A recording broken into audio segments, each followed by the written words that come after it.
तभी उनके घर की छत से दीपक के चीखने की आवाजें आने लगी। तीनों ने छत पर जाकर देखा तो दीपक खुद से ही रात में बातें कर रहा था। रश्मि और अपने पेरेंट्स को देखते ही दीपक उनकी तरफ मुड़ा और उन्हें देखकर एक अजीब ढंग से मुस्कुराया। उसने हंसते हुए एक अजीब सी आवाज में रश्मि से पूछा कि उसके पैर अब कैसे हैं और क्या वो भी रात में प्रिया से मिली।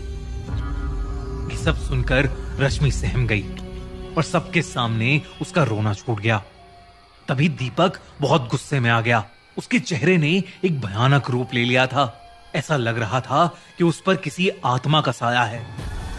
उसने रश्मि को उसके बालों से पकड़कर हवा में उठा लिया।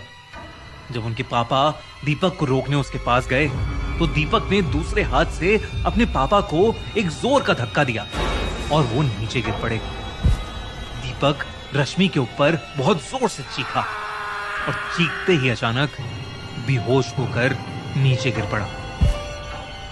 सुबह जब दीपक को होश आया तो वो अपने ही घर में एक चेयर से बंधा हुआ था।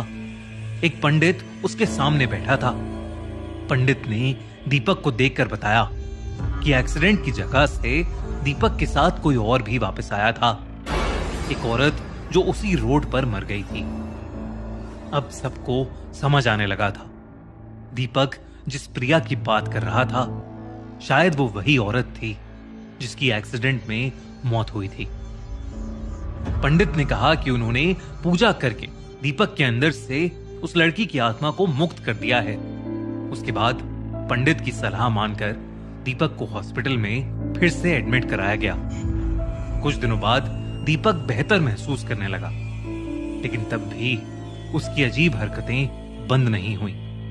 आखिर में दीपक के परिवार वालों ने एक नए शहर में एक नए घर में शिफ्ट किया।